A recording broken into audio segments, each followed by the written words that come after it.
जय हिंद। बहुत बहुत स्वागत फिर से साइंस के अनवरत सीरीज में जो हम लोग रेलवे के लिए चला रहे हैं। रेलवे, आरआरबी, एनटीपीसी और आपका एएलपी, आरपीएफ, एसआई, टेक्नीशियन जो भी एग्जाम है ग्रुप डी तक का, सबके लिए यह साइंस का सीरीज जो है यह बहुत इंपॉर्टेंट है। बस आप अंत तक बने रहिए और लगातार बने रहिए। यकीन मानिए एग्जाम के बाद हम आपको दिखाएंगे अपनी सीरीज से कितना क्वेश्चन आ रहा है। अभी तो कुछ नहीं कहेंगे क्योंकि अभी हम बस परोस रहे हैं और जब एग्जाम हो जाएगा उसके बाद आपके बीच आएंगे, आपको दिखाएंगे हमारे सीरीज से कितना क्वेश्चन आया हुआ है। तो आप बने रहिए आंख बंद करके, विश्वास करके। चलिए साइंस के लिए फिर से शुरू करते हैं। आज का एक नया टॉपिक है आपका केमिकल बॉन्डिंग एंड वैलेंसी, यानी कि रासायनिक आबंध और संयोजकता से रिलेटेड क्वेश्चन इसमें देखने वाले हैं। 20 टॉप मोस्ट क्वेश्चन पूछा हुआ क्वेश्चन। हम यहाँ बहुत डेट मेंशन नहीं कर पाते हैं समय के अभाव में, यानी कब कब पूछा है, किस किस एग्जाम में पूछा है, लेकिन वो क्वेश्चन टच कर रहे हैं जो इंपॉर्टेंट है और आपकी नजर से अगर एक बार गुजर जाए तो परीक्षा में सर वो पक्का आपको नंबर दे करके जाने वाला है, यकीन मानिए। चलिए पहला सवाल कह रहा है निम्नलिखित में से किस तत्व में इलेक्ट्रॉन ग्रहण करने की प्रवृत्ति अपेक्षाकृत अधिक होती है। इलेक्ट्रॉन ग्रहण करने का क्षमता जो होगा ना सर, जो ज्यादा इलेक्ट्रोनिगेटिव होगा यानी विद्युत ऋणात्मक तत्व जो ज्यादा होगा उसमें इलेक्ट्रॉन ग्रहण करने की क्षमता क्या होती है, अधिक होती है। तो विद्युत ऋणात्मक तत्वों का सबसे जो बड़ा श्रेणी है उसके लिए आप याद रखिएगा फोन कॉल, याद रहेगा क्या, फोन कॉल, हाँ उसका कॉल। कैसे, तो F4 फ्लोरीन ये सबसे अधिक विद्युत ऋणात्मक तत्व है। उसके बाद ऑक्सीजन, फिर जो है आपका नाइट्रोजन और तब क्लोरीन। सबसे अधिक विद्युत ऋणात्मक तत्व फ्लोरीन है, उसके बाद ऑक्सीजन है, तब नाइट्रोजन और क्लोरीन, उसके बाद ही कोई तत्व आते हैं। तो जो सबसे अधिक विद्युत ऋणात्मक होगा उसमें इलेक्ट्रॉन ग्रहण करने की क्षमता उतनी अधिक हो जाएगी। तो ऑक्सीजन, नाइट्रोजन, फ्लोरीन, कार्बन, जल्दी बताइए इस हिसाब से, उसके फोन के कॉल के हिसाब से क्या हो जाएगा, फ्लोरीन। हाँ फोनों पे यही सब बात कीजिए, अभी एग्जाम जब तक है आपका तब तक। इसका फर्स्ट का क्या आंसर हो जाएगा, फ्लोरीन। अगला सवाल लेते हैं, N2 में साझा इलेक्ट्रॉनों की कुल संख्या डैश होती है। N2 में साझा इलेक्ट्रॉनों की संख्या डैश होती है।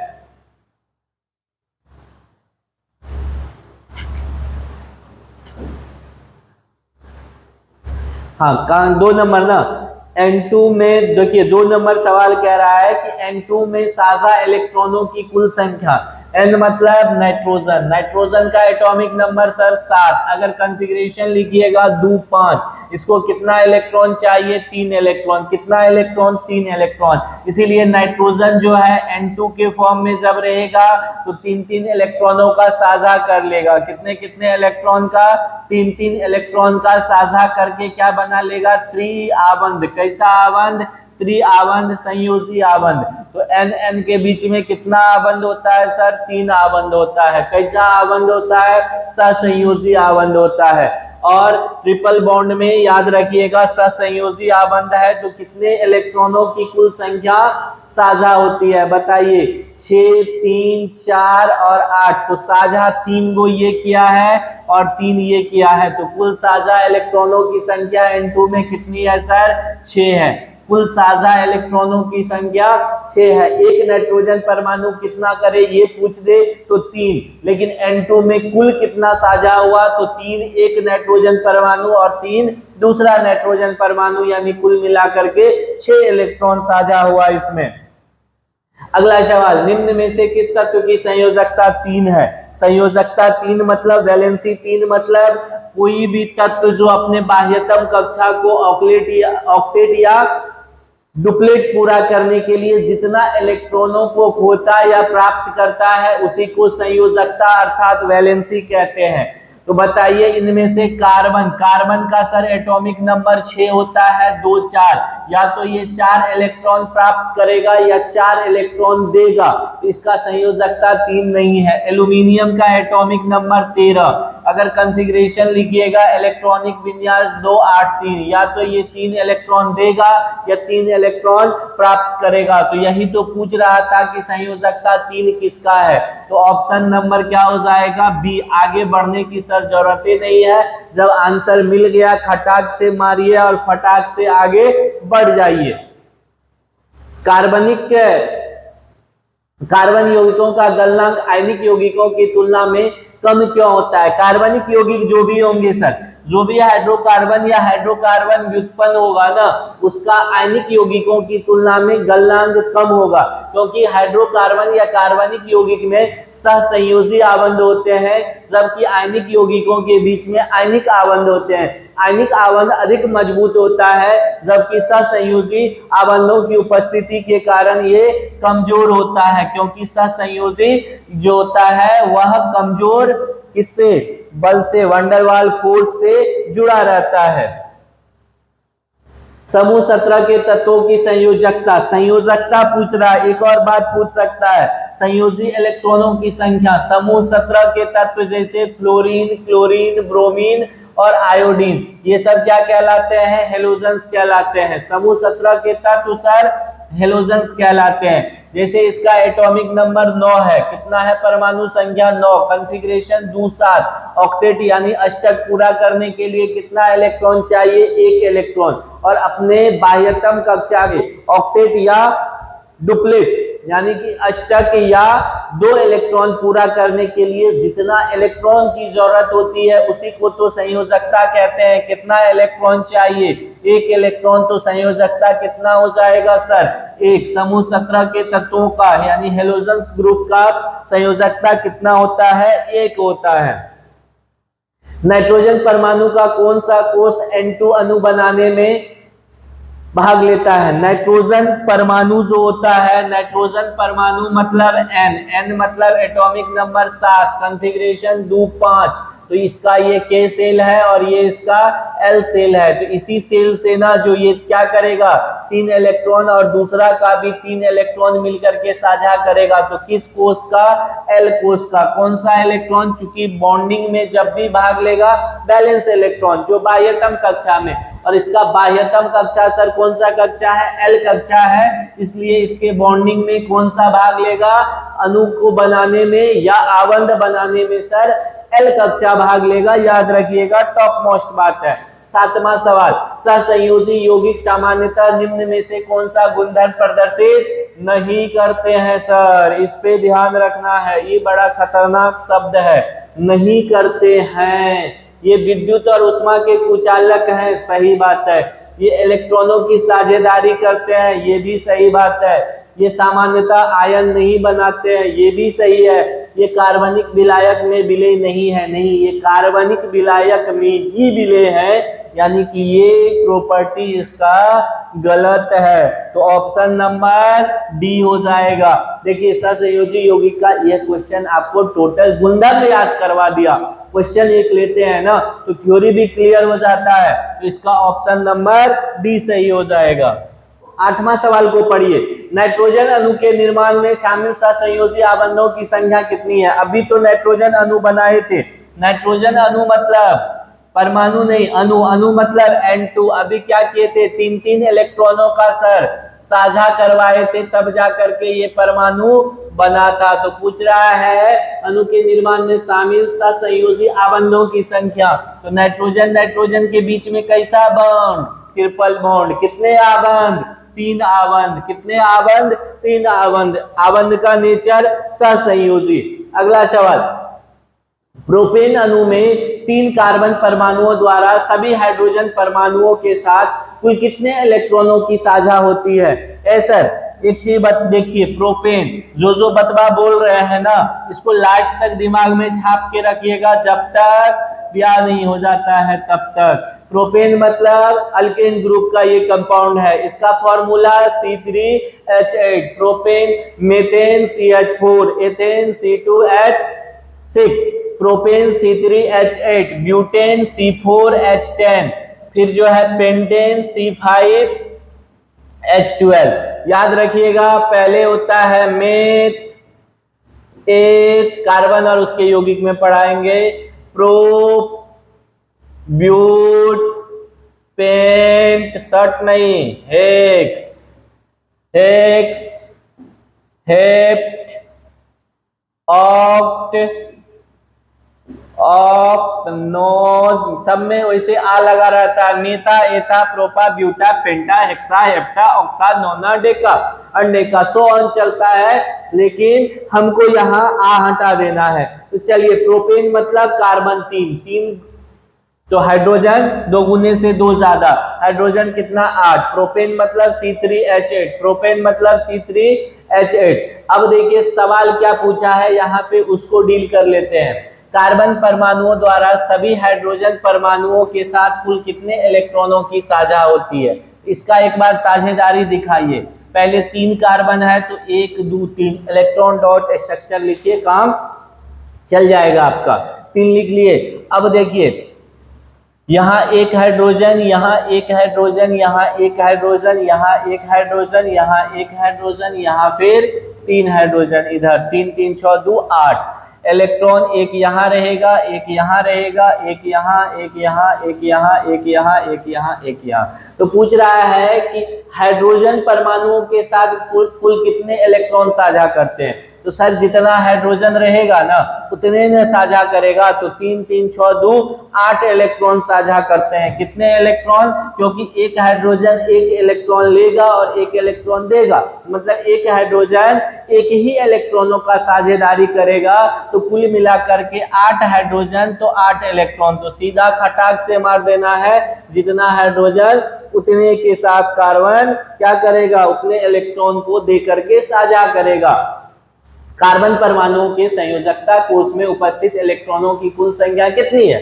कार्बन परमाणु मतलब, कार्बन मतलब C6, परमाणु संख्या 6, कॉन्फ़िगरेशन लिखिएगा 2 4, संयोजी कोष कौन सा है, बाहरी, नाम KL, इलेक्ट्रॉनों की संख्या 4, इलेक्ट्रॉनों की संख्या सर कितनी है 4, संयोजी कोष में इलेक्ट्रॉनों की संख्या 4 है कार्बन में। अगला सवाल 11वां सवाल हम लोग लेते हैं। कार्बन यौगिकों में आमतौर पर डैश नहीं पाया जाता है, त्रिआबंध हो सकता है, आयनिक आबंध नहीं होगा सर। एकल, द्वि और त्रिआबंध हो सकता है, आयनिक यौगिक तो किसमें होगा, आयनिक आबंध, आयनिक यौगिकों में, ये आयनिक यौगिकों में होगा, न कि किसमें, किसमें, कार्बनिक यौगिकों में। निम्न में से किस अणु में केवल एकल बंध होते हैं, एकल मतलब एक ही आबंध बनाने वाला। देखिए CO2 का हम सबका स्ट्रक्चर लिखते हैं, CO2 जो है ना, ये सर CO2 परमाणु जो है, सॉरी CO2 अणु जो है, ये C बीच में रहेगा, इधर से ऑक्सीजन डबल बॉन्ड बनाएगा इधर से, तो इसमें तो द्विआबंध बन गया। पूछ क्या रहा था क्वेश्चन, एकल आबंध, ये ऑप्शन गलत है। ऑक्सीजन ऑक्सीजन के बीच में डबल बॉन्ड बनता है, ये भी गलत है। लेकिन मीथेन खींचिएगा तो मीथेन सब तरफ से एक इलेक्ट्रॉन का साझा करेगा हाइड्रोजन से और एक ही बॉन्ड बनाएगा, तो मीथेन में केवल और केवल क्या मिलेगा आपको, एकल आबंध मिलेगा। कौन सा आबंध सर, एकल आबंध, याद रहेगा कौन सा आबंध, एकल आबंध मतलब सिंगल बॉन्ड, एकल आबंध मतलब सिंगल बॉन्ड, इसको सिग्मा बॉन्ड भी कहते हैं, याद रखिएगा। एक सिंगल बॉन्ड में एक सिग्मा बॉन्ड, एक डबल बॉन्ड में एक सिग्मा और एक पाई, एक ट्रिपल में एक सिग्मा और 2 पाई। ये सब बात खटाखट कार्बन और उसके यौगिक में भी डिस्कस करेंगे। कार्बन डाइऑक्साइड अणु में एक ऑक्सीजन परमाणु द्वारा एक कार्बन परमाणु के साथ कितने इलेक्ट्रॉनों की साझा, तो अभी तो दिखाए थे सर कार्बन डाइऑक्साइड ऐसे, तो एक कार्बन परमाणु एक ऑक्सीजन के साथ कितने इलेक्ट्रॉनों के साझा कर रहे हैं, 2। कार्बन डाइऑक्साइड में एक ऑक्सीजन परमाणु द्वारा एक कार्बन के साथ कितने इलेक्ट्रॉन का साझा, एक 2 इलेक्ट्रॉन का साझा होता है। ऑक्सीजन हमेशा 2 ही इलेक्ट्रॉन को साझा कर सकता है, तो एक ऑक्सीजन परमाणु एक कार्बन परमाणु के साथ 2, अगर कुल पूछ देता इसमें तो 2 यहाँ 2 यहाँ, 4 इलेक्ट्रॉन का साझा करेगा ऑक्सीजन। और अगर ये पूछ देता कि कुल मिलाकर के कितने इलेक्ट्रॉनों की साझेदारी हुई, 1 2 3 4 5 6 7 8, कितने के, 8 इलेक्ट्रॉन की। अगला सवाल, निम्न में से कौन सा आयनिक यौगिक नहीं है। आयनिक यौगिक मतलब एक धातु और एक अधातु के बीच कैसा यौगिक, आयनिक यौगिक। देखिए धातु अधातु आयनिक है, कैल्शियम क्लोराइड आयनिक है, कौन सा है सर, ये आयनिक यौगिक है। कौन सा यौगिक, आयनिक यौगिक है, आयनिक कंपाउंड या इलेक्ट्रोवैलेंट कंपाउंड। इसमें भी धातु अधातु आयनिक यौगिक, धातु अधातु आयनिक यौगिक, धातु अधातु आयनिक यौगिक। इसमें भी धातु अधातु, मैग्नीशियम यम वाला, हीलियम को छोड़ के सब धातु, क्लोरीन अधातु, धातु अधातु आयनिक यौगिक। अब तो एक एक ऑप्शन है बचा, क्या ऑप्शन बचा, एक ऑप्शन बचा, ये भी आयनिक यौगिक। तो बचा कौन, कार्बन डाइऑक्साइड। अधातु अधातु कोई धातु नहीं है, इसलिए ये कौन सा है, कौन सा पूछ रहा था, आयनिक यौगिक नहीं है, मतलब सहसंयोजी यौगिक है। कौन सा है, सहसंयोजी यौगिक। कौन सा यौगिक, सहसंयोजी यौगिक, याद रहेगा सहसंयोजी। बाकी सब धातु अधातु आयनिक यौगिक। 15 नंबर, निम्नलिखित में से उच्चतम संयोजकता वाले तत्व का चयन कीजिए। उच्चतम संयोजकता, इसका संयोजकता 3, इसका भी 3। Li का कितना होता है परमाणु संख्या, हाइड्रोजन हीलियम लिथियम 3 यानी 2 1। इसका परमाणु संख्या ये बाह्यतम में 1, तो इसकी संयोजकता 1, और कैल्शियम का 2। तो सबसे ज्यादा उच्च किसका है, एल्युमिनियम और नाइट्रोजन का। तो उच्चतम संयोजकता वाले तत्व में यहाँ तो दोनों का 3 ही है, ये 3 लेगा और ये 3 क्या कर सकता है, दे सकता है। तो इसमें ऑप्शन के हिसाब से दोनों का 3 है, देख लीजिएगा। इसमें रहता अगर उच्च संयोजी इलेक्ट्रॉन वाले तब नाइट्रोजन हो जाएगा। इसमें थोड़ा सा ऑप्शन के हिसाब से ये देखना पड़ेगा, देख लीजिएगा, लेकिन सबका संयोजकता हम बता दिए हैं, इस हिसाब से आप भी डिसाइड कर सकते हैं। निम्न में से किसमें संयोजी सहसंयोजी बंध नहीं है, सहसंयोजी बंध नहीं है, नहीं है कह रहा है। इसमें देखिए सर, अधातु अधातु सहसंयोजी, अधातु अधातु सहसंयोजी, अधातु अधातु सहसंयोजी, अधातु अधातु सहसंयोजी, अधातु अधातु सहसंयोजी। लेकिन धातु अधातु में सर, धातु अधातु में, धातु और अधातु में आयनिक आबंध, आयनिक आबंध मतलब क्या, सहसंयोजी बंध नहीं है। ऑप्शन नंबर ए बिल्कुल सही है, 16 नंबर का ऑप्शन नंबर ए बिल्कुल सही है। N2 के अणुओं में डैश होते हैं, N2 के नाइट्रोजन के 2 परमाणुओं के बीच आयनिक बंध बनता है ना। N2 क्या है सर, N2 क्या है, अभी तो हम लोग देखे थे। इसमें क्या होता है, सहसंयोजी ट्रिपल आबंध बनता है। नाइट्रोजन के 2 परमाणुओं के बीच एकल नहीं, ट्रिपल आबंध बनता है। नाइट्रोजन के 2 परमाणुओं के बीच दोहरा बंध भी गलत है। नाइट्रोजन के 2 परमाणुओं के बीच तीसरा यानी ट्रिपल बॉन्ड बनता है, यही सही है। निम्न में से किस यौगिक में केवल एक कार्बन कार्बन एकल बंध होता है। एक कार्बन कार्बन एकल बंध, एक कार्बन कार्बन एकल बंध मतलब एक कार्बन यहाँ एक कार्बन यहाँ, तो कार्बन कितना होना चाहिए, 2 मतलब सर एथ, 2 मतलब एथ जिसमें रहेगा और एकल बंध है तो ये क्या हो जाएगा, एथेन। एकल बंध है तो एथेन। कौन सा ऑप्शन, ब्यूटेन में 4 कार्बन होता है, प्रोपेन में 3, पेंटेन में 5, एथेन में कार्बन कार्बन, एथेन का फॉर्मूला C4H6। कार्बन कार्बन के बीच में एक को चाहिए एकल आबंध, तो केवल और केवल एथेन में हो जाएगा, मेथेन में भी नहीं, क्योंकि कार्बन कार्बन के बीच में क्या चाहिए, एकल आबंध चाहिए, तो 2 कार्बन कम से कम चाहिए। 19 नंबर देखिए, इनमें से कौन से आबंध हाइड्रोकार्बन के कार्बन कार्बन परमाणुओं के बीच बनते हैं। कार्बन कार्बन परमाणु, हाइड्रोकार्बन में कार्बन कार्बन के परमाणु के बीच हमेशा सहसंयोजी, कार्बन कार्बन के बीच में सहसंयोजी आबंध। कैसा आबंध सर, सहसंयोजी आबंध, कार्बन कार्बन के बीच में सहसंयोजी आबंध। तो कौन सा आबंध, सहसंयोजी आबंध बनेगा।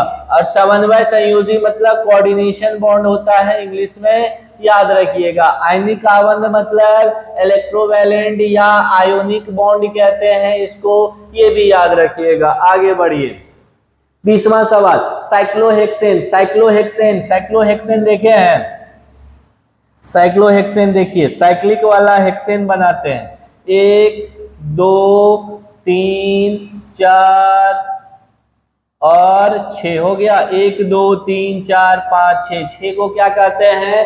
हेक्स कहते हैं। ये साइक्लिक है, कहीं भी ओपन चेन नहीं है, इसलिए इसको साइक्लो कहेंगे।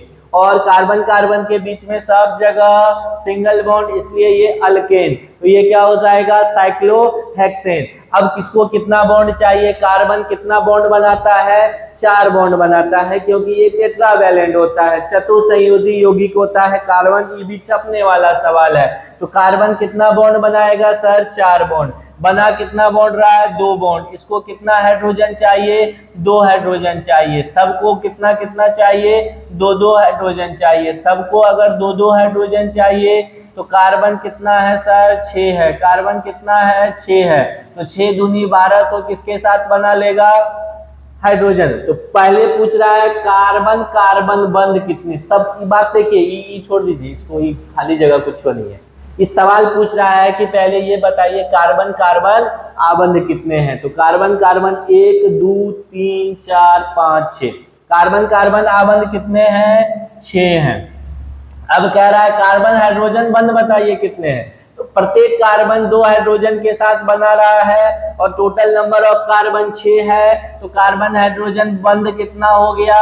6 दूनी 12 बंध। और फिर पूछ रहा है कि कुल मिला के कितने संयोजी आबंध है। तो इतने ही तो है। कार्बन कार्बन के बीच में 6, इधर 12, तो 12 प्लस 6, कुल मिला करके कितने आबंध? 18। तो इसका आंसर हो जाएगा कार्बन कार्बन के बीच में 6, कार्बन हाइड्रोजन 12 और कुल मिला करके संयोजी 18। तो ऑप्शन हो गया 6 12 18, 6 12 18, 6 12 18, 6 जोड़ 12 बराबर 18। कौन सा option sir? Option number b सही है। तो ये 20 क्वेश्चन के किससे थे? बॉन्डिंग, केमिकल बॉन्डिंग और वैलेंसी से। ये टॉप मोस्ट बातें थे। इसमें और अभी प्रश्न करेंगे, अगर एग्जाम में आ जाए ना तो छोड़ के नहीं आने देंगे आपको। बने रहिए, पुनः मिलते हैं। इसके बाद कार्बन और उसके यौगिक चलाएंगे, मजा आने वाला है आपको भी। फिर से कह रहे हैं, प्लीज आप थोड़ा सा बने रहिए, प्यार और सपोर्ट देते रहिए। जय हिंद।